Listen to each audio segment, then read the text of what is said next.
My name is Amelia Vance. I am 69 years old. For 40 years, my life was a study in the architecture of consequence.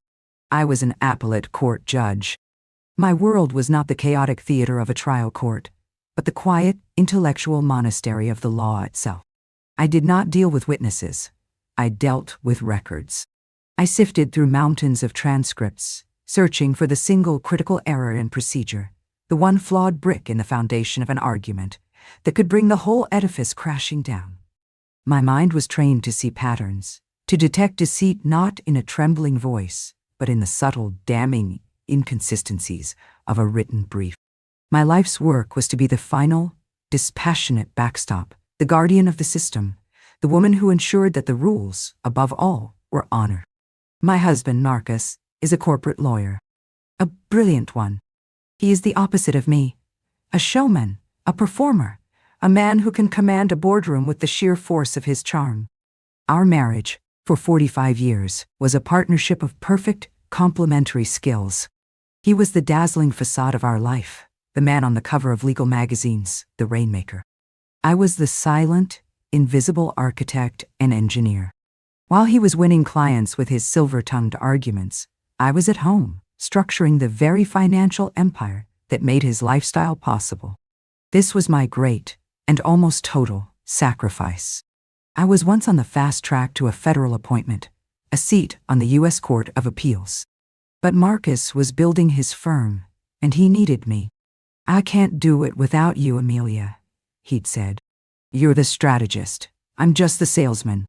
And so, I stepped back. I remained on the state appellate court, a respected but ultimately provincial position, and I poured my formidable intellect into our private life. I became the architect of our wealth.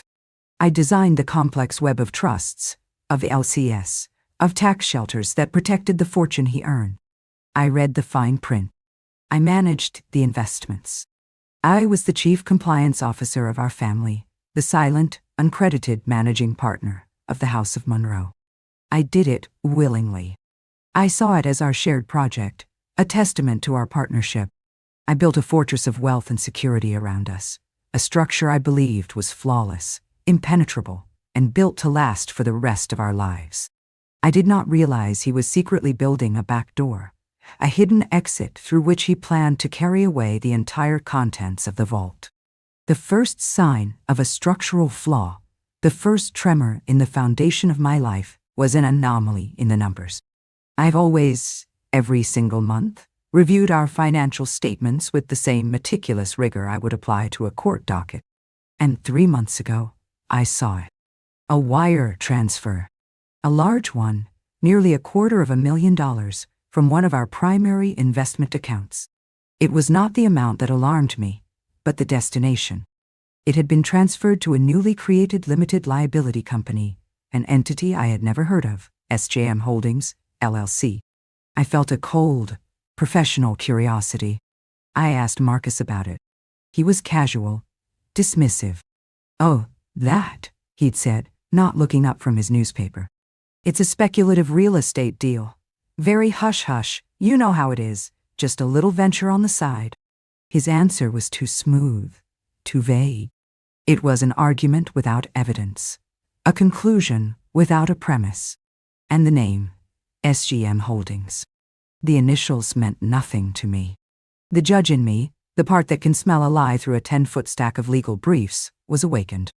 I did not confront him. A good judge never shows her hand until all the evidence is in. Instead, I made a quiet phone call. I called my oldest and dearest friend, Eleanor Vance, a woman I had known since law school. Eleanor had not become a judge. She had become something far more dangerous. She was a forensic accountant. "Eleanor," I said, "I have a case for you." Over the next few weeks, Eleanor and I, in the quiet of her office, began our own secret, private investigation. She, with her genius for following the money, and I, with my understanding of the complex legal structures I myself had built, began to pull at the threads of SGM Holdings. What we found was a masterpiece of deception, a conspiracy so audacious, so cruel, that it took my breath away. The money from our account was just the beginning. Eleanor's forensic analysis revealed that Marcus had been systematically, for over a year, siphoning funds from various corporate accounts at his firm, a slow, steady bleed of money into his secret shell company. And the sole signatory, the registered agent of SGM Holdings, LLC, a young, ambitious, and very beautiful junior partner at his firm. Her name was Simone Jardin Monet. SJM. The name was a punch to the gut. I had met her at company functions. A sharp, hungry-looking young woman who had always looked at Marcus with a little too much admiration. But it was the expenditures of SGM Holdings that told the full, horrifying story. They had purchased a multi-million-dollar condominium in the city, a place Marcus had told me was a corporate apartment for the firm. And then, we found the final, devastating piece of evidence. SGM Holdings had paid, in full, for a 2-week booking at one of the most exclusive and most remote private island resorts in the Caribbean. A private, inescapable villa for 2 people. It was at that moment that Marcus came to me, his face a mask of loving, husbandly devotion. "Amelia, darling," he'd said, taking my hands in his. "We never had a proper honeymoon. And our 45th anniversary is next month. I've done something extravagant. I have booked us a surprise trip. 2 weeks. A private villa, on a private island. No phones, no emails. Just us." I looked at him, at his smiling, handsome, and utterly treacherous face, and I felt a coldness so profound it was almost peaceful. The case was complete. The evidence was in. This was not a vacation. This was a summons. Trapped. He was luring me to an isolated location, a place with no witnesses, no escape, with his co-conspirator, where he intended to do what? Coerce me? Threaten me? Force me to sign over the keys to the kingdom I had built. The wife in me, the woman who had loved this man, wanted to scream, to rage, to weep. But the judge, the cold, clear-eyed, and now utterly furious guardian of the system, took control. "Marcus," I said, my voice a perfect imitation of surprised, tearful gratitude. "That is the most wonderful, romantic thing you have ever done." I agreed to go. I feigned excitement. I packed my bags. And then, I made another phone call. Not to a travel agent, but to an old friend of mine from my early days as a prosecutor. A man who is now the deputy director of the FBI's International Corruption Unit. "Tom," I said, "I have a case for you. A rather large one. It involves wire fraud, corporate embezzlement, and a conspiracy to commit fraud against a sitting judge." I did not ask him to make an arrest. Not yet. I simply and calmly laid out the evidence Eleanor and I had compiled. I gave him the name of the island, the villa, the dates of my travel. "I am being lured to a crime scene, Tom," I said, my voice as steady as if I were issuing a ruling from the bench. "I have a feeling the perpetrators are going to attempt to commit the final act of their conspiracy. I think it would be educationally valuable for your agents to be in a position to observe." He was silent for a long moment. "Amelia," he said finally, his voice full of a grim respect, "are you absolutely sure you want to do this? To walk into a trap, knowing it's a trap?" I looked around my beautiful, quiet study, at the life he was trying to steal from me. "A judge's duty, Tom," I said, "is to see that justice is served, whatever the cost." The trap was set, but I was no longer the prey. I was the bait, and I was going to enjoy the look on their faces when they realized the trap they had so carefully constructed was about to snap shut, not on me, but on them. The flight to the island was a masterclass in the art of deception, a final, chilling performance of a 45-year marriage. I played the part of the excited, doting wife, the woman swept off her feet by a grand romantic gesture. I allowed Marcus to hold my hand, to whisper in my ear about the second honeymoon we so richly deserve. I smiled. I nodded. And with every beat of my heart, the judge within me was silently, dispassionately, taking notes for the record. He was a brilliant performer. His portrayal of the loving, attentive husband was flawless. He spoke of our shared past, of the memories we had made, of the future we would have together. It was a beautiful, eloquent, and utterly fraudulent closing argument, and I was the jury of one he was trying to sway. He did not know that the jury had already reached a verdict. The island was as beautiful and as sinister as I had imagined. It was a perfect, jewel-like prison of white sand, turquoise water, and suffocating, tropical silence. The villa was a masterpiece of modern architecture, a glass and steel box perched on a cliff overlooking the sea. It was a place of breathtaking beauty and of absolute, terrifying isolation. There were no other villas in sight, no roads, only the whisper of the wind and the crash of the waves on the rocks below. And she was there, of course, Simone Jardin Monet. She was not introduced as a mistress. She was introduced with a brilliant, casual stroke of psychological warfare as our private concierge. Amelia, darling, Marcus had said, as she greeted us at the door, her face a mask of professional, welcoming warmth. This is Simone. She's a colleague from the firm. She has a place nearby, and she has graciously offered to help us with our arrangements during our stay. Isn't that thoughtful? It was a move of such breathtaking audacity. It almost made me admire him. He had not hidden his co-conspirator. He had placed her, in plain sight, at the very center of the trap. She was to be our jailer, disguised as our hostess. I played my part. I smiled at her, a weak, slightly confused, grandmotherly smile. How lovely, I had said, my voice the perfect, quavering alto of a woman slightly overwhelmed. Thank you so much for your trouble, my dear.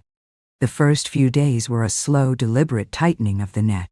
They were a symphony of subtle, psychological torture. They treated me with a cloying, suffocating kindness. They brought me my meals on a tray. They drew my baths. They helped me with my phone, complaining of the spotty service, effectively isolating me from the outside world. They were creating a narrative, a performance of my frailty, my dependence, my gentle, inevitable decline.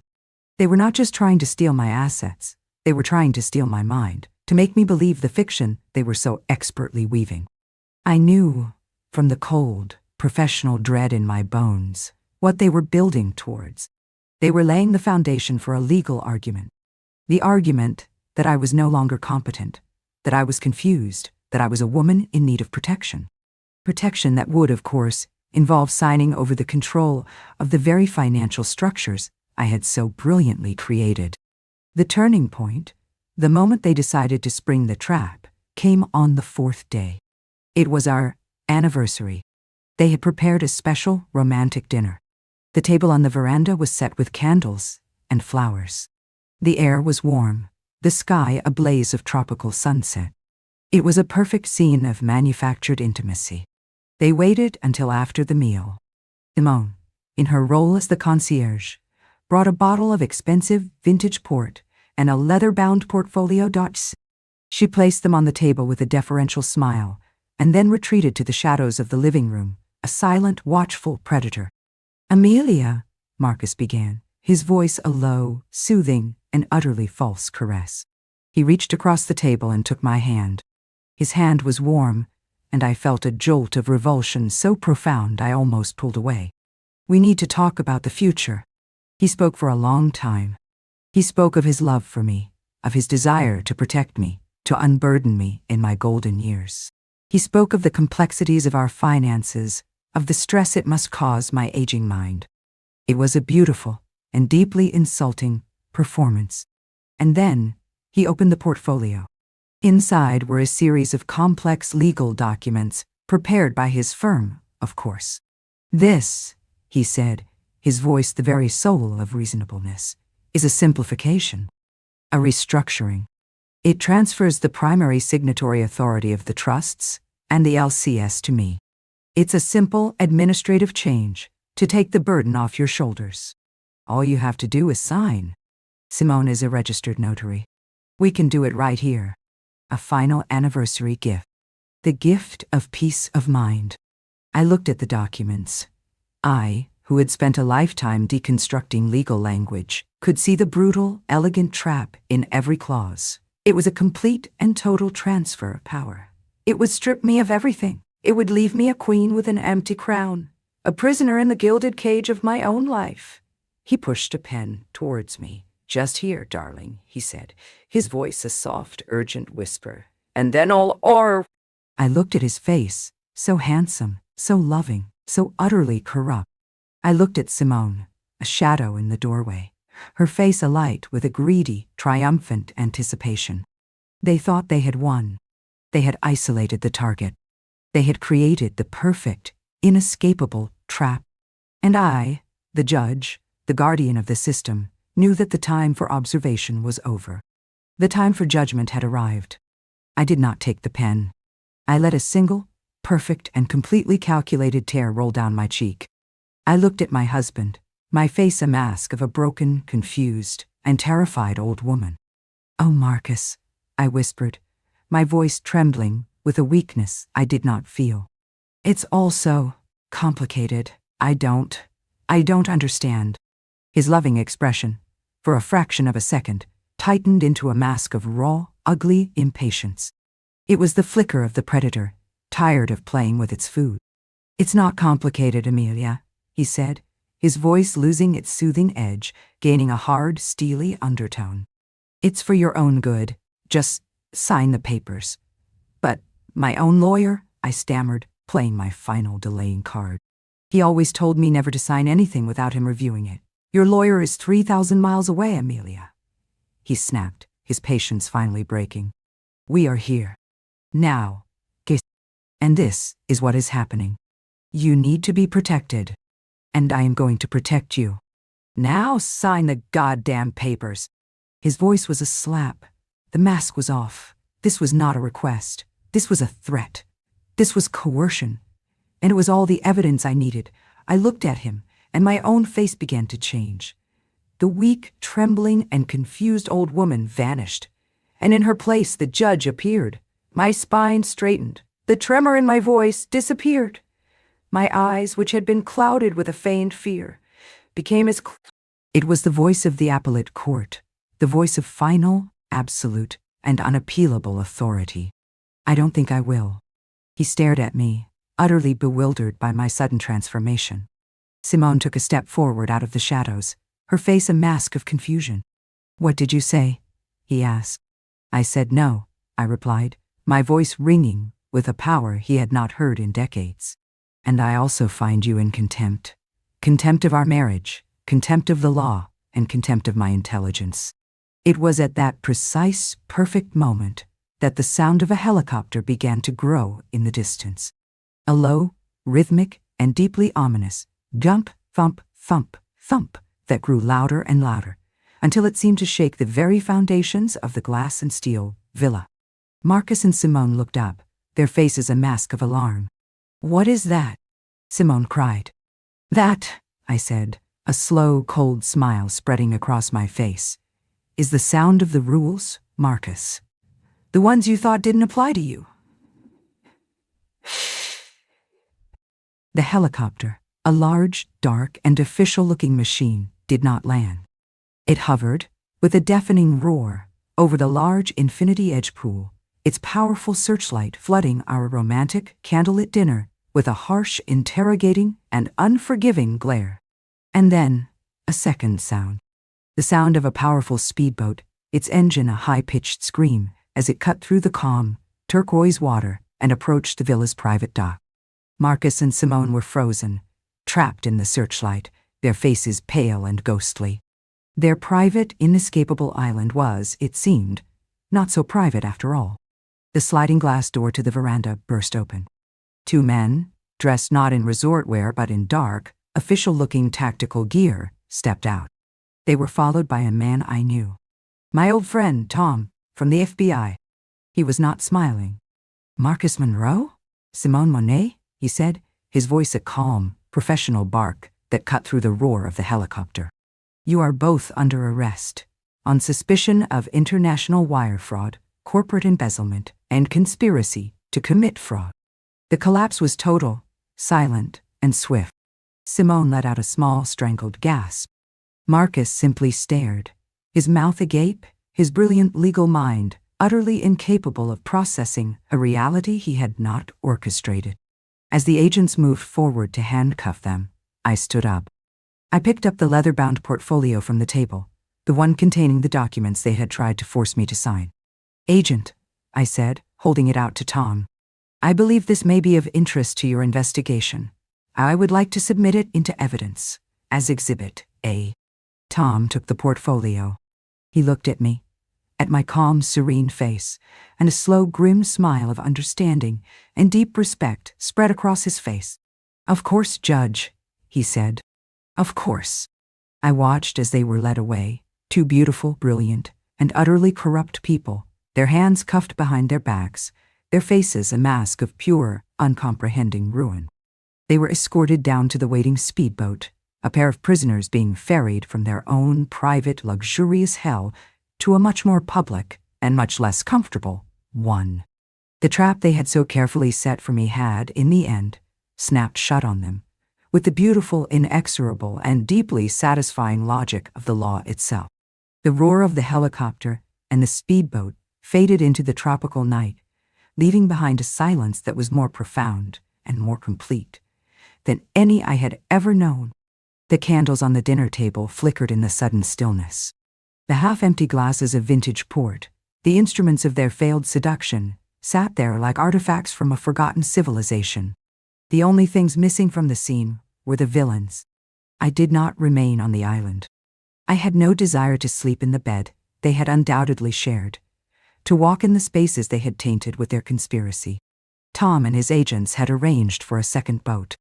I was escorted from the island that night, a rescued witness leaving the scene of a beautifully executed sting operation. I left the legal documents, Exhibit A, with them. The trap had been sprung.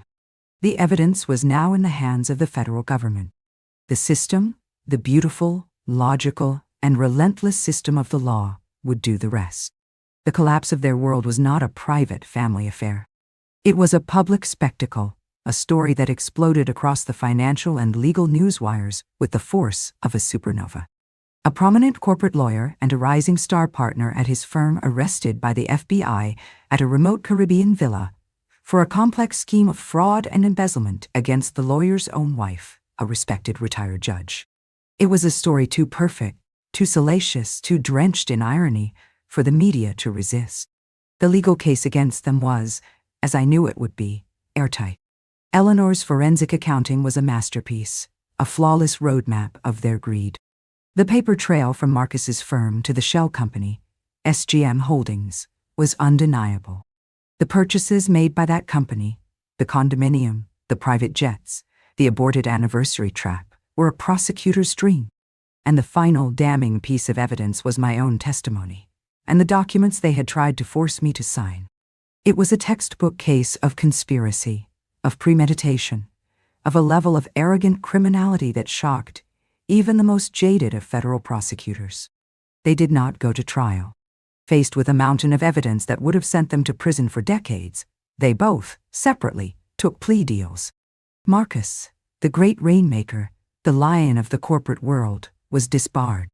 His name was stripped from the firm he had helped build. He was sentenced to 7 years in a minimum security federal prison. His legacy, the thing he had been so desperate to secure, was now a permanent public record of disgrace. Simone's fate was, in some ways, even more complete. Her legal career was over before it had truly begun. As part of her plea deal, she agreed to testify against Marcus, a final, pathetic act of self-preservation that surprised no one. She served 18 months in prison, and when she got out, she was a pariah, a woman whose name was a synonym for treachery in the very legal circles she had been so desperate to conquer. The social and professional fallout was equally devastating. Their friends, their colleagues, the powerful people whose approval they had craved, abandoned them with a swift and brutal efficiency.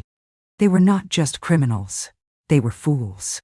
They had tried to outsmart and defraud Amelia Vance, a woman who had spent 40 years on the appellate bench, a woman whose entire life had been a study in the detection of fraud. It was not just a crime, it was a professional embarrassment of the highest order. I watched all of this from a distance, from the quiet sanctuary of my own home. I was a witness, not a participant. I had set the wheels of justice in motion, and then I had stepped away. The system I had served my entire life had worked, and it had done its work without any further input from me. My old life ended that night on the veranda, with the roar of a helicopter. My new life began the next morning with the quiet, satisfying click of a banker's pen. The divorce was a formality, an administrative footnote to the larger criminal case. I did not ask for alimony. I did not need it. I simply and quietly unwound the complex financial architecture I had built for us, and I took back what was, and had always been, legally and morally, mine. The trusts, the LETS, the investment accounts. I became, once again, their sole and undisputed administrator. I was no longer the silent, invisible engineer of a shared empire. I was the sole, and very visible, CEO of my own. My first act was to dismantle the apparatus of their lives. I sold the large, imposing house in the city, a place that had always felt more like his trophy than our home. I sold his collection of expensive, unread first edition books. I sold the art he had bought, not for its beauty, but for its investment potential. I liquidated the assets of a life that had been built on a foundation of lies. And then, with the clean, unencumbered capital that was now mine, I began to build a new life. A life designed not for a partnership, but for a single, independent, and finally, free woman. And we all what? I did not buy another grand house. I bought a beautiful light-filled penthouse apartment in the heart of the city, with a terrace that had a view of the courthouse where I had spent my career. It was a quiet, private joke that made me smile every morning. And I rediscovered the law. Not as a judge, not as a guardian of the system, but as a benefactor. I had seen, in the greed and desperation of my own husband, the corrupting power of money in the legal world. And I decided to use my own, considerable fortune to create a small pocket of resistance. I established the Vance Fellowship for Judicial Integrity. It is a small, but fiercely independent, non-profit foundation. We do one thing. We provide full, no-strings, attached funding for a select group of the brightest, most idealistic young law school graduates who wish to pursue careers in public service, as public defenders, as legal aid attorneys, as prosecutors in public corruption units. We give them the one thing a young lawyer needs most: the freedom to pursue justice without the crushing burden of student loan debt and the temptation of a massive corporate salary. My life is no longer about interpreting the law. It is about investing in its future. My days are filled with purpose. I read applications. I interview candidates. I sit in on seminars. The young lawyers who become Vance Fellows are my new protégés. They are brilliant, they are passionate, and they believe, as I once did, that the law can be a force for good. They do not see me as a frail, betrayed old woman. They see me as Judge Vance, a woman who understands the system, and who is now using her power and her resources to make it a little bit better. My dear friend Eleanor, the forensic accountant who helped me uncover the truth, is the treasurer of the foundation. Our friendship, forged in the crucible of my husband's betrayal, is the true, enduring partnership of my life. This evening, I am hosting a small dinner on my terrace. My guests are the 5 new Vance Fellows. We are drinking good but not extravagant wine. We are eating a simple, delicious meal. And we are engaged in a lively, passionate debate about a recent Supreme Court ruling.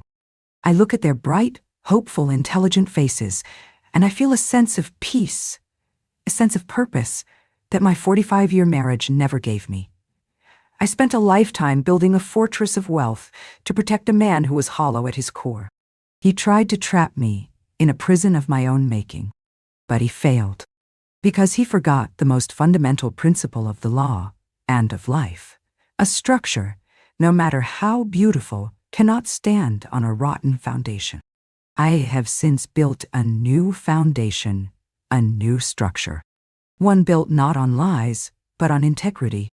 Not on greed, but on service. Not on a partnership of convenience, but on a community of shared ideals. And this structure, I know, is built to last.